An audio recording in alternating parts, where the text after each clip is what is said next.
터키에 가면 터키 이스탄불, 예전에는 콘스탄티노플이죠.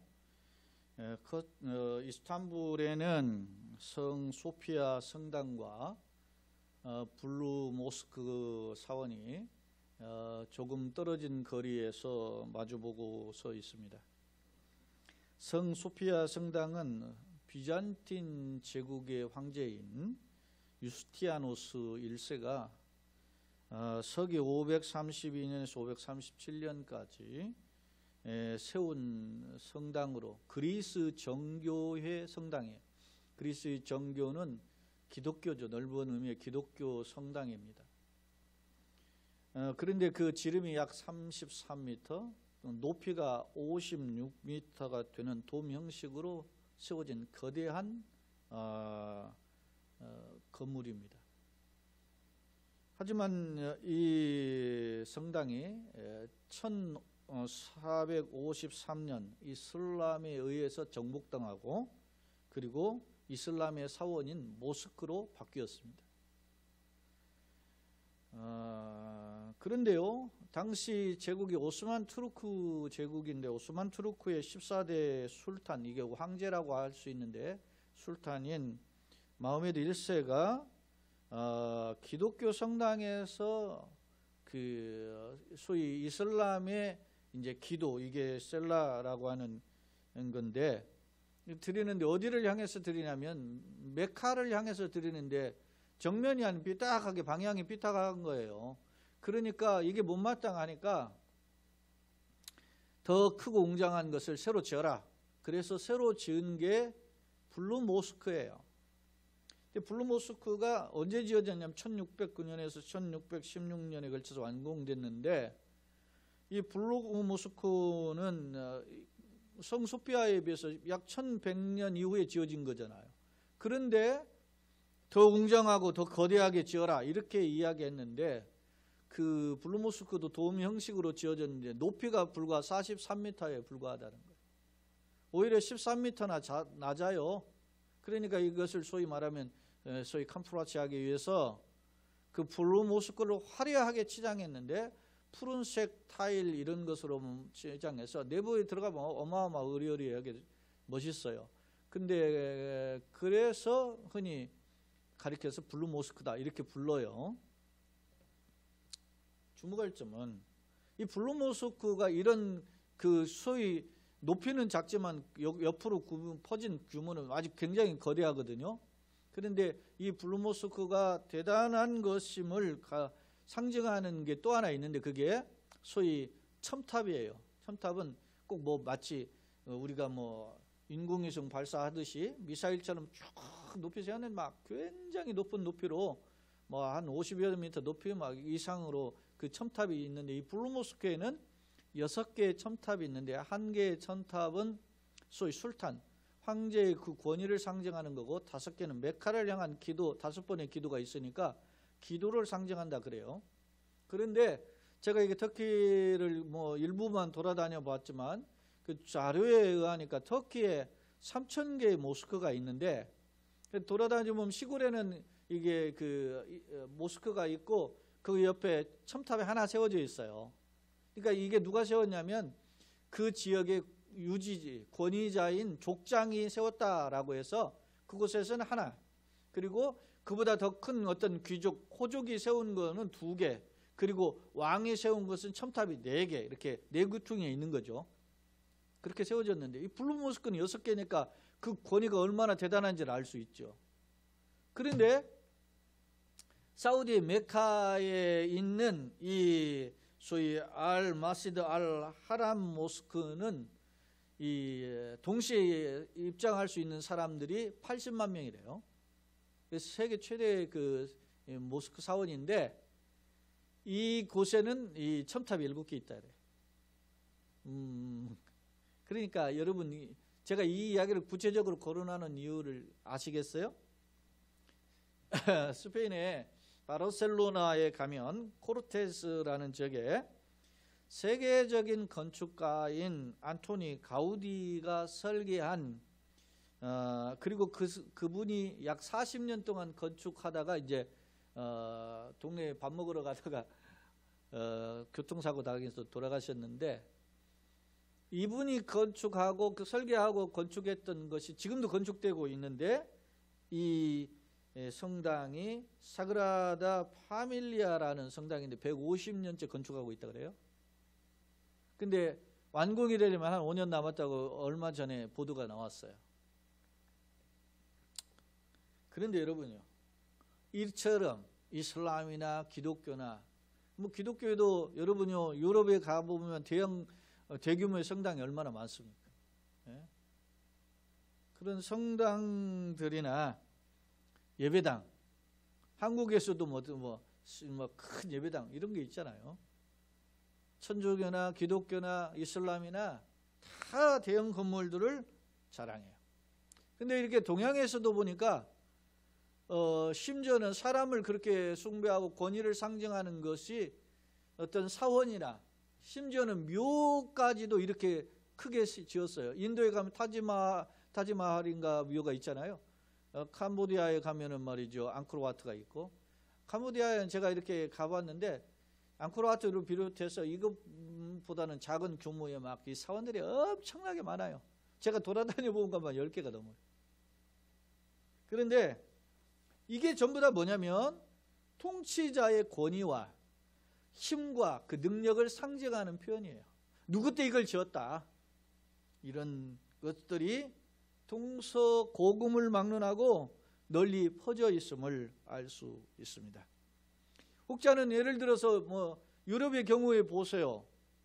유럽의 경우에는 자기가 사랑하는 여인의 이름을 따서, 아니면 아버지 이름을 따서, 형제 이름을 따서 성의 이름을 바꿔요. 도시를 빌립보가 뭐 필립이라고 하는 이름을 딴 건데, 그게 필립이 누구냐면 알렉산더 그 대왕의 아버지가 필립이잖아요.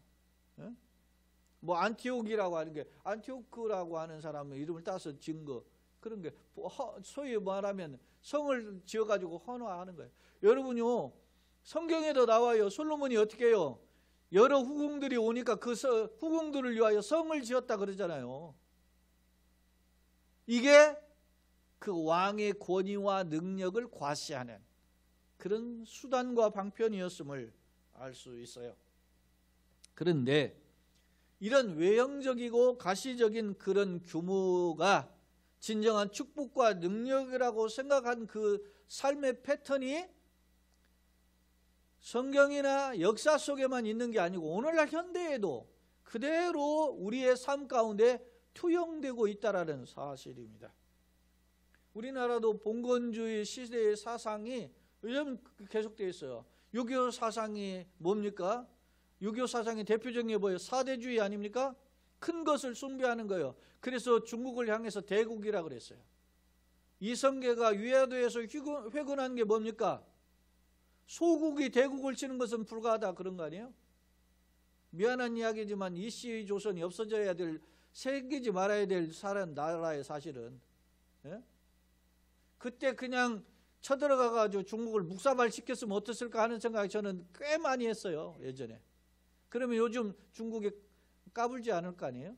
한 번쯤이라도 하면 묵사발을 시켜버려야 되는데 그걸 못하나, 그런 생각이 많이 들잖아요. 나만의 생각인지 모르겠네요. 사랑하는 여러분, 이게 뭐냐? 사대주의의 사상이 오늘날 여러 개 있어요.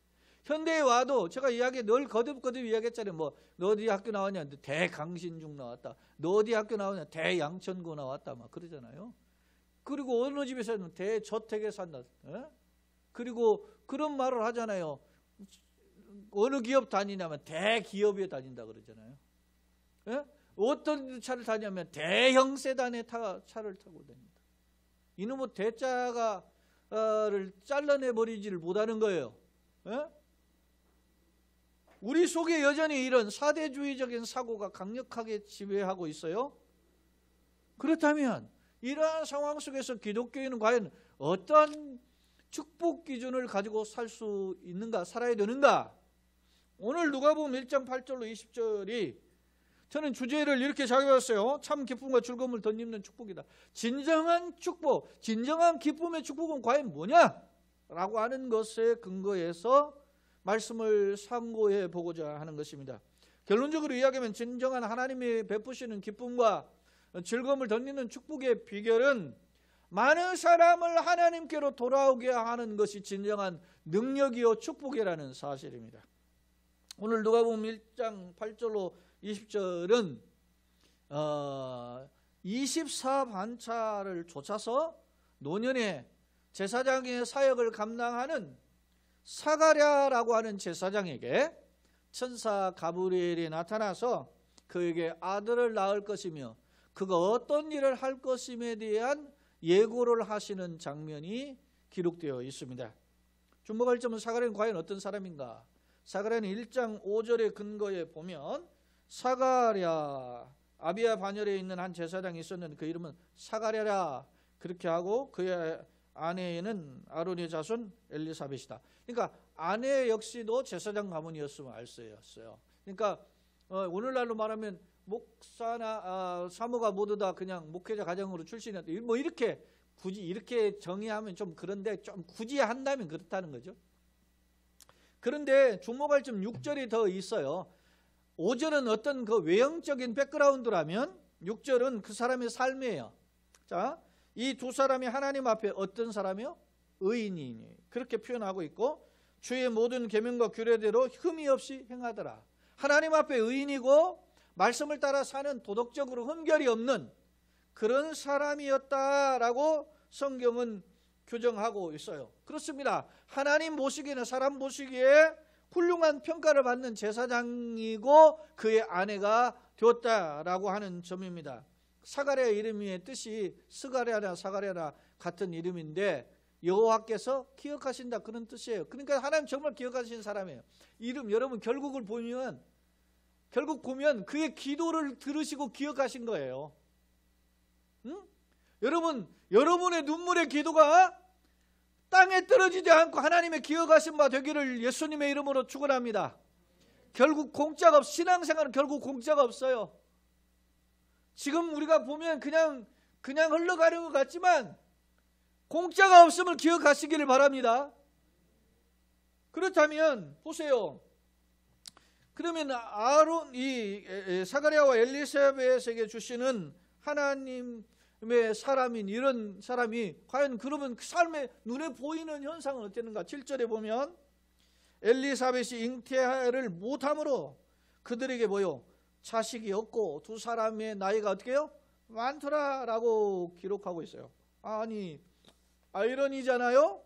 하나님 그렇게 잘 섬기고 흠결이 없는 사람인데 하나님 축복을 제일 많이 받아야 되는데 당시 무자식은 상팔자가 아니라 무자식은 어떻게 부끄러움이에요. 이혼 사유가 되고 공직에서 쫓겨나기도 했어요. 기업을 잇지 못하면. 그러니까 개인적으로 보면 사회 사람들에게 이 두 사람은 어떻게 해요? 굉장한 스트레스를 받고 살았음을 알 수 있어요. 어떤 면에서 부끄러운 사람이랍니다. 그런데 바로 이러한 사람이었던 이 사가랴가 자기가 반차를 쫓아서 오늘 분향하는 장면이 나와요. 8절 9절에 보면 마침 사가랴가 그 반열의 차례대로 하나님 앞에서 제사장 직무를 행할 때 제사장의 전례를 따라 제비 뽑아 주의 성전에 들어가 분향했다. 그렇게 기록해요. 그런데요, 당시 24반차가 여러분요, 일종의 한 반차씩 뽑아가지고 한 번에 드릴 때 8일 정도씩 그렇게 제사를 드렸다 그래요. 그러면 24반차니까 8일 정도 하면 1년이면 한 반차에 돌아오는 날이 기회가 2번이에요. 그런데 제가 이게 살펴보니까 그 역사적으로 보면 한 반차에 보통 적게는 보통 700~800명, 많게는 한 1000명 정도의 제사장이 있었다 그래요. 그러니까 1년에 2번 돌아오죠. 한 반차에 그거 8일 정도씩. 그런데 그 기간 동안에 약 700에서 1000여 명이 되어 있는 제사장들이 거기서 제비를 뽑혀가지고 제사를 드리니까 어느 학자의 글에 보니까 평생 잘해야 3번, 4번 자기에게 차례가 온다는 거예요. 제사장 분향에. 근데 이 노년의 때에 이 사가랴가 하나님 앞에 분향하러 들어갔음을 알 수 있어요. 그런데 그때 오늘 11절에 보면 주의 사자가 그에게 나타나 향단 우편에 섰고 13절에 보면 천사가 이게 하는 말이 들립니다. 13절에 천사가 그에게 이르되 사가랴여 무서워하지 말라. 너의 간구함이 들린지라. 네 아내 엘리사벳이 네게 아들을 낳아 주리니 그 이름을 요한이라 하라 그랬어요. 천사가 나타나니까 무서워했겠지 않습니까? 두려워했어요. 그러니까 무서워하지 말라 하면서 이렇게 말씀해요. 너의 간구함이 들렸다. 그러면서 네 아내 엘리사벳에게 아들을 낳아주겠다. 노년이 되었는데 사실 알고 보면 뒤에 보면 나도 나이가 많고 18절에 보면 나도 나이가 많고 내 아내도 나이가 많은데 이걸 어떻게 압니까? 이렇게 기도는 했지만 이제는 나름 어떻게 해요? 반틈은 포기한 정도가 된 그런 상황이었어요. 그런 그에게 천사 가브리엘이 나타나서 아들을 낳아주실 것이다. 다시 말하면 네가 평소에 간구하고 소망했던 그런 가문의 기업을 잇는 아들을 주실 것임을 약속하고 있다는 사실입니다. 사랑하는 성도 여러분, 이 말씀 무엇을 의미합니까? 내 시간의 스케줄과 하나님의 시간의 스케줄이 때로는 일치하지 않아서 그것 때문에 혼동스럽고 그것 때문에 답답하기도 하고 그것 때문에 낙심하기도 하지만 하나님은 우리에게 가장 좋은 시기에 가장 적절한 스케줄에 맞춰서 우리의 기도에 은혜로 응답하시는 줄로 믿습니다. 사가랴에게 주신 하나님의 적절한 기회의 때는 노년의 때에 그의 부부가 노년의 때에 그에게 아들을 주시는 것이었음을 오늘 말씀을 통해서 살펴볼 수 있습니다. 주목할 점은 14절부터 16절에 보니까 이 아들이 태어나니까 어떻게 했어요? 너도 기뻐하고 즐거워할 것이요. 많은 사람도 그의 태어나면 어떻게 해요? 기뻐하리니. 사랑하는 성도 여러분, 사랑하는 자녀가 혹은 손이 내 자신과 내 가정의 기쁨이 되고 더 나아가서 이웃에게 기쁨이 되는 통로가 되기를 예수님의 이름으로 축원합니다. 그런데 왜 내 자신에게 기쁨이 되고 이웃에게 기쁨이 될까? 한번 이유가 있을 거 아닙니까? 사랑하는 여러분, 사람들 중에 우리 주변에는 사람들에게 박수를 받다가 오히려 비난의 화살을 받는 그런 사람이 왕왕 있어요. 근데 무엇이 진정한 기쁨일까? 보세요. 15절에 이는 그가 주의 앞에서 어떻게 해요? 큰 자가 되고 그랬죠? 큰 자가 되고 또 포도주나 독한 술을 마시지 아니하며 모태로부터 뭐요? 성령의 충만함을 받아 이스라엘 자손 주 곧 그들의 하나님께로 많이 돌아오게 할 것이다. 자신의 기쁨이요, 가정의 기쁨이요, 이웃의 기쁨이 되는 비결이 뭐냐면 많은 영혼들을 하나님께 돌아오게 하는 통로 역할을 할 것이다. 할렐루야. 사랑하는 여러분, 여러분의 가지고 있는 재능이, 여러분이 가지고 있는 어떤 재물이, 여러분의 달란트와 여러분의 지식과 여러분의 걸어간 그동안의 명성이 하나님의 영광을 드러내고 죽은 자를 살리는 통로가 되기를 예수님의 이름으로 축원합니다.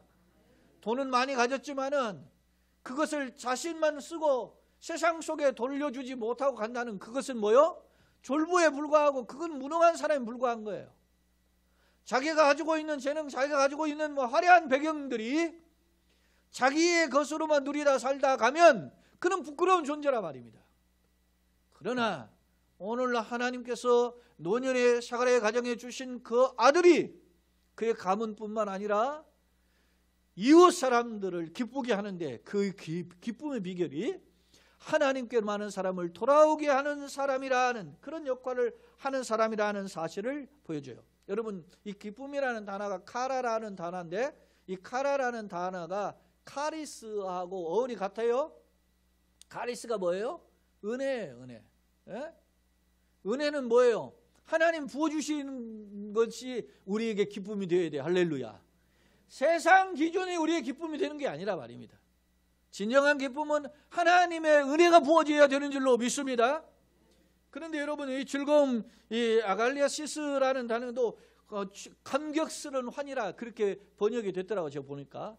그렇습니다. 사랑하는 여러분, 오늘 우리 자녀가 나의 기쁨이요 나의 삶의 감격이 되고 더 나아가서 세상의 기쁨이요 세상의 감격이 되는 통로가 되기를 예수님의 이름으로 축원합니다. 아멘.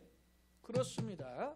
오늘 말씀을 여기 이 부분을 정리해 보면 세례요한의 탄생은 개인적으로 가정적으로 큰 기쁨과 즐거움이었고 나아가 사회적으로 국가적으로 세계적으로 큰 기쁨의 통로가 되었다는 사실입니다. 그렇기 때문에 오늘 이 사가랴의 기도가 어떻게 해요? 자기가 기대한 그 기도 그 이상으로 하나님이 응답해 주셨음을 우리는 살펴볼 수 있습니다. 아멘. 그렇습니다. 그런데요, 자 17절 많은 사람을 돌아오게 하는 역할을 어떻게 하느냐. 17절이 구체적으로 언급해요. 그가 또 엘리야의 심령과 능력으로 주 앞에 먼저 와서 아버지의 마음을 자식에게 거스르는 자를 의인의 슬기에 돌아오게 하고 주를 위하여 세운 백성을 준비하리라. 여러분, 엘리야가 누굽니까? 그 글자 그대로 엘리야. 야는 엘리시다란 말이에요. 엘리는 하나님이고 야는 여호와예요. 다시 말하면 바알만 숭배하는 이스라엘의 패역한 세대에 여호와만이 진짜 하나님이다를 선포한 사람이에요. 그러니까 수많은 영혼들을 어떻게 해요? 막 다 돌아오게 했고, 그러다 보니까 하나님이 그를 강력하게 사용하시다 보니까 선지자의 대표로 일컬어질 정도로 엘리야는 굉장한 능력의 선지자예요. 그런데 세례요한에게 이런 강력한 하나님의 거룩한 비전을 가지고 사역하게 했고 수많은 영혼을 주님 앞에 돌아오게 하였다라는 사실입니다. 누가? 세례요한이. 하나님은 그렇게 태어날 때부터 그에게 약속해 주셨음을 성경은 교훈해 주고 있어요. 주목할 점은 오늘 누가복음은 누가가 데오빌로라는 사람에게 예수님이 누구신가를 증거한 두 번에 걸친 편지 중에 첫 번째 편지인데요. 데오빌로는 로마의 관리예요. 고국 관리한테 예수님이 누군가를 증거하는데, 아니 예수님을 딱 증거하지 않고 왜 세례요한을 먼저 거론하느냐는 거예요. 세례요한이 어떤 사람인데? 세례요한은 예수님이 메시아임을 증거하는 구약이 뭐요? 구약을 탕제로 다려가지고 한 사람에게 몰아주었어요. 몰아주어서 예수님이 누군가를 증거할 수 있도록 했는데 그 엑기스를 모아서 구약을 총망라해서 전달하는 그 전달자가 누구냐면 세례요한이었다는 사실. 사랑하는 여러분, 이 멋있는 역할을 이 세례요한이 했음을 알 수 있어요. 특히 여러분, 세례요한이 지금 예수님 시대에 예수님보다 6개월 먼저 태어나가지고 예수님의 사역을 준비한 사람인데, 당시 예수님이 시대 이전에 이스라엘은 뭐요? 영적 암흑기예요. 말라기 선지자가 기원전 한 430년경에 활동했던 선지자로 보여지는데, 예수님이 공생의 사역에 예를 들어서 30세부터 했으니까 그걸 따지면 약 450년간은 암흑기였단 말이에요. 암흑기. 그 영적 암흑기에, 영적 하나님의 암흑기는 왜 암흑기냐? 하나님이 말씀을 안 하시면 암흑기인 거예요. 여러분, 우리가 아무리 열심히 살아가도 하나님이 나하고 상관없으면 나는 그 인생은 암흑기 인생이야. 하나님이 나에게 주신 메시지가 있어야 되는 거예요. 여러분, 오늘 교회 밖을 나가면서 여러분에게 오늘 주시는 메시지가 가슴을 설레게 해야 돼요. 할렐루야. 여러분의 인생이 하나님의 말씀으로 설레야 된단 말입니다. 여러분의 어린이들의 젊은이들이 공부하면서 하나님의 말씀이 내 가슴을 설레게 하고 내 인생을 흥분시켜야 돼요. 믿습니까? 그렇지 않으면 그는 암흑기란 말이에요. 암흑기. 돈이 많고 세상이 잘 나가도 하나님의 말씀이 없으면 그는 암흑기란 말이에요. 이런 암흑기 시대에 하나님께서 세례요한을 미리 보내셔서 그 암흑의 세상을 깨닫게 하고 깨우치는 역할을 하게 하셨다는 사실입니다. 어떻게 깨닫게 했습니까? 백성들이 회개하고 주님께 돌아오기 위해서 세례를 베풀었던 거예요. 그래서 세례요한 아닙니까? 그러면서 자기를 찾아오는 자들이 예를 들어서 바리새인이라든지 아니면 군인들이라든지 그러면은 말이죠, 회개하라 하면서 막 이 독사의 자식들아 막 회개하라 하면서 깨어다치게 한 거예요. 국민들이 우리가 어떻게 하면, 야 이놈들아 너희들이 말이지 강포를 행하면서 돈을 뜯는데 그런 짓 말아라 하면서 막 선포했던 사람이 세례요한 아닙니까? 사랑하는 여러분, 세례요한은 구약의 예언이 메시아로부터 성취될 수 있는 그 역할의 통로의 마지막 성상에 서서 준비했던 소위 길잡이 역할을 했던 사람이란 말입니다. 신구약 성경을 살펴보면 그래서 위대한 사람들이 몇몇 출생 때부터 기록되어 있는데, 세례요한이 출생 때부터 기록되어 있는 대표적인 사람 아닙니까? 모세가 그렇고 삼손이 그렇고 세례요한이 그렇고 예수님이 출생 기록이 있는데, 몇몇 지극히 일부 위대하게 하나님이 사용하셨던 분들에게 출생 기록이 있는데 그 대표적인 사람 중에 한 사람이 세례요한이었음을 알 수 있습니다. 사랑하는 성도 여러분, 오늘 앞서 제가 오늘 말씀의 제목을 참된 기쁨과 즐거움을 덧짓는 축복이란 무엇일까? 축복의 신앙이 과연 뭘까? 라고 하는 주제로 오늘 말씀을 살펴봤는데, 출생 때부터 부모님의 신실한 의인이요, 그리고 부모님이 흠없이 살았기 때문에 아주 아름다운 그런 가정에서 출생한 것이 그의 어떤 축복일까요? 더 중요한 건, 물론 이것도 그런 중요한 것이죠. 여러분요, 혼자 믿는 것보다 2대, 3대, 4대 이렇게 계속 믿는 가정에서 내가 태어났고 신앙생활하는 것 축복인 줄로 믿습니다. 축복이에요. 그러나 더 큰 축복이 있다는 거예요. 그게 뭐냐면 하나님이 나에게 주신 그런 비전, 하나님이 나에게 주신 꿈이, 그것이 나의 삶을 지배하고 이끌어가는 것이 우리에게 진정한 축복의 통로인 줄로 믿습니다. 오후 예배 때 찬양할 것인데 우리가 바라고 원하고 기도합니다. 뭘 바라느냐? 하나님의 꿈이 나의 비전이 되고, 예수님의 성품이 나의 인격이 되고, 성령님의 권능이 나의 능력이 되길 원하고 바라고 기도합니다. 할렐루야. 그런 소망이 있기를 예수님의 이름으로 축원합니다. 그런데요, 한 가지, 그러면 세례요한 이렇게 화려한 것으로만 끝나냐? 예수님이 공생의 시작을 30세에서 해서 33년을 사역하시고 33세에 이제 순교하셨는데, 세례요한은 예수님보다 6개월 먼저 와서 예수님 공생의 사역 초기에 죽었기 때문에 예수님보다 더 짧게 살았어요. 인생을 엄밀히 따져보면 세례요한은 일찍 죽은 사람이란 말이에요. 그것도 목이 잘려 죽은, 비참한 죽음의 순교자 아닙니까? 세례요한의 죽음이 당신이 이렇게 살아라고 하면 할례를 하다가 이렇게 보니까 내가 이렇게 죽는데 망설여지는 거 아니겠어요? 앞서 제가 거론했지 않습니까? 기독교의 어떤 대성당이라든지 이슬람의 모스크라든지 아니면은 뭐지 다 동남아시아나 다른 종교, 뭐 태국에서도 그런 불교 사원들 어마어마하잖아요. 그런 것들이 전부 다 외형적으로 화려하고 그 웅장한 것을 자랑해. 내가 어떤 결과를 가지고 있느냐, 이런 어떤 자기의 그 액세서리를 자랑하는데, 오늘 주님이 계시는 그곳은 빈 무덤이에요. 주님이 계시는 영광스러운 나라는 그런 가시적인 모습이 아니라는 겁니다. 한 영혼이 변화되어 예수님을 따르면 그게 진정한 축복인 줄로 믿습니다. 오늘 사랑하는 여러분, 지난주에 제가 종탑을 철거하고 간판을 철거하면서 기도구 부탁을 하기 위해서 제가 친구 목사님들한테 글을 올렸는데, 우리 친구 목사님 교회의 상징인 종각을 철거하면서도 마음에 좀 아쉬움이 있고 그럴 텐데 힘을 내라고 그렇게 글을 저한테 답글을 하나 올렸더라고요. 그래서 제가 또 다른 글을 올렸어요. 나는 이 종각을 떼면 안 되는데 떼면 안 돼. 난 절대 이런 생각을 가진 적이 없어요. 내가 수년 전부터 이거 종각 어떻게 뗄까 이런 생각을 했어요.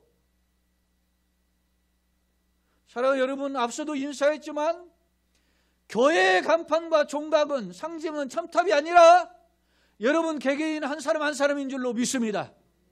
여러분은 예수님의 자랑이요, 예수님의 간판이요, 예수님의 첨탑인 거예요. 고린도후서에서 바울 사도가 너희는 그리스도의 향기라고 그랬습니다. 우리는 그리스도의 거룩한 성전인 줄로 믿습니다. 첨탑이 무너지고 건물이 무너져도 우리가 살아있으면 교회는 무너지지 않는 겁니다. 그러나 교회가 아무리 화려해도 성도 한 사람이 영적 패배자로 세상 속에서 세속화되면 그는 교회가 무너진 것입니다. 명심하십시오. 하나님은 우리 한 사람 한 사람을 찾아보고 계신다는 사실. 우리가 넘어지면 다 무너지는 것입니다. 세상은 교회를 제한합니다. 자꾸 하고. 그래서 우리가 왜 이런 걸 하는 겁니까? 우리가 중요한 일을 하기 위해서, 그것에 걸림돌이 되지 않게 위해서, 좀 불편한 거지만 또 영상으로 촬영해서 제가 없는도 한데 번덕번덕 하는 거 보기가 흉하니까 그동안 제가 많이 망설였어요. 근데 번덕하고 그러면 어떠냐?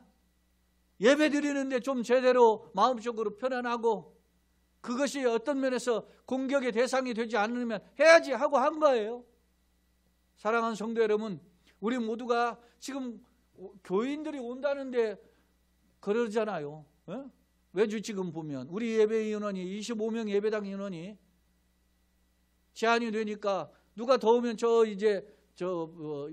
뭡니까 식당에 가서 영상으로 예배를 드려야 되는 상황인데 그러는 어떤 상황인데 그래도 참 희한해요. 지난주도 딱 좌석에 맞게 앉고 이거 내가 기획해도 이렇게 못해. 사랑하는 여러분, 주님의 은혜로 우리가 은혜 가운데 걸어가는 복된 걸음 되기를 예수님의 이름으로 축원합니다. 제가 거듭 이야기했던 토마스 왓슨 청교도였죠. 이분은 이성이 걸어갈 수 없을 때 신앙은 헤엄칠 수 있다 그랬어요. 우리의 걸음 속에 주님의 동행이 펼쳐지기를 예수님의 이름으로 축원합니다. 말씀을 정리해 보겠습니다. 예수님은 누가복음 7장 28절에 내가 너에게 말하노니 여자가 낳은 사 중에 요한보다 큰 자가 없다 그랬어요. 예수님의 평가는 세례 요한이 최고다. 그런데 천국에서는 하나님 나라에서는 지극히 작은 자가 이보다 크다 그랬잖아요. 요한이 이렇게 여자가 낳은 자 중에 최고의 사람이었습니다. 그런데 그와 같은 반열 오히려 그보다 앞서갈 수 있는 칭찬의 평가는 뭐예요? 예수님을 믿고 예수님과 동행하면 천국에서는 이보다 큰 자가 되는 줄로 믿습니다. 바라기는 세상 기준으로 볼 때 넓은들 교회가 초라하게 보일 것입니다. 세상 기준으로 볼 때 여러분의 걸음이, 여러분의 직장이, 여러분의 어떤 그 가정의 환경의 배경이 초라하게 보일지도 모릅니다. 그러나 그건 세상의 기준이고 예수님 과연 나를 어떻게 평가하시는가, 예수님이 나에게 뭐라고 말씀하시는가에 귀를 기울이고 주님이 평가하시고 칭찬하시는 축복의 사람들이 다 되시기를 예수님의 이름으로 축원합니다. 제가 주중에 유튜브의 영상 중에 분당 우리 교회 이찬수 목사님의 자기 교회를 이제 분립하는 그런 안에 대한 내용들을 소개하는 영상이 있더라고요. 그래서 제가 들어봤는데 이 교회가 모토가 10,000명의 교회를 파송하는 거예요. 근데 그러려 보니까 30개의 교회로 세워서 10,000명의 성도를 파송하고 교회는 5,000명 이내로 줄이겠다는 거예요. 그런데 지금 선정됐는데 29개의 교회가 선정이 돼서 이제 내부 부목사 15명, 외부에 초빙한 그 14명의 목사님 해가지고 이제 300 몇 명씩 이제 해서 교구별로 나눠서 이제 내보내려고 하는 것 같아요. 근데 목사님의 그 말씀 속에 이런 이야기가 있더라고. 이렇게 하다 보니까 교인들 중에 권사님들이나 이런 분들이 서로 보면서 막 눈물을 흘리면서 막 어쩌면 좋아요, 뭐 헤어지게 되어서 뭐 이렇게 하면서 운다 그러더라고. 그래서 제가 속으로 생각하기를 목사가 얼마나 시부렁거렸겠습니까? 이렇게 지금 한 몇 년째 이렇게 교회를 나눠야 될 당위성을 이야기하고 이건 파송이다 하고 이렇게 해야 교회 건강한 교회를 세워질 수 있다라고 하는 것을 얼마나 목사가 세상 말로 얼마나 시부렁거렸겠어요. 그런데도 교인들은 아직도 준비가 안 된 거예요. 일부는 돼 있겠지만 아직도 여전히 안 됐단 말이에요. 왜? 자기네들이 있는 공간, 이런 생활, 이런 걸 다 내려놓고 가는 것이 싫다는 거죠. 여기 부천에, 인천에 참된교회 복된교회 있지 않습니까? 그 교회는 막 부목사들에게 막 교인들 떼주면서 막 교회를 개척했어요. 그래서 첫 번째 수석 장로가 안수 집사님들이랑 해가지고 의무적으로 2년간 나가야 돼요. 그리고 그 교회 가서 못 있겠다면 2년 만에 돌아오라는데 대부분 돌아온대. 우리 난을 이렇게 가져다 주시는 이렇게 하는 우리가 구매하는 그 하원 장로님이 그 교회 장로님이에요. 대부분 돌아온대. 내가 물어봤어요. 그 권사님한테 왜 돌아와? 그러니까 그냥 있지 왜 돌아와? 그랬더니 목사님 설교가 목사님만 못해요. 그래. 아니 그럴 줄 몰랐나? 그 말은 다 핑계예요. 거기 가면 고생이고 세상 말로 개고생이고 여기 와야 좀 편하다는 거지. 사랑하는 여러분, 내 것을 가지고 있는 걸 내려놓지 않고 주님의 영광스러운 길을 갈 수가 없어요. 조금 누추하고 힘이 들고 불편해도 하나님의 일을 위해서 자기가 귀한 선택을 하는 것이 진정한 축복인 줄로 믿습니다. 바라기는 오늘 우리가 주님의 영광을 송축하는 자가 되기를 위해서 마음을 준비하고 결단하는 계기가 되기를 원합니다. 영국의 정치가인 재상이었던 글래디스톤이라고 하는 사람이 있죠. 이분이 이런 말을 했어요. 헬라 문명, 히라의 그 대규모의 문명이 그 어마어마한 문명 아닙니까? 그 문명이 아무리 화려해도 시편 한 권의 시편보다도 못하다 그랬어요. 그렇습니다. 여러분의 아름다운 찬송시 한 번의 고백이 신앙을 담은, 마음을 담은, 믿음을 담은 그 찬양시 한 편이 세상의 그 어떤 화려한 건축물보다도 더 위대한 것임을 기억하시길 바랍니다.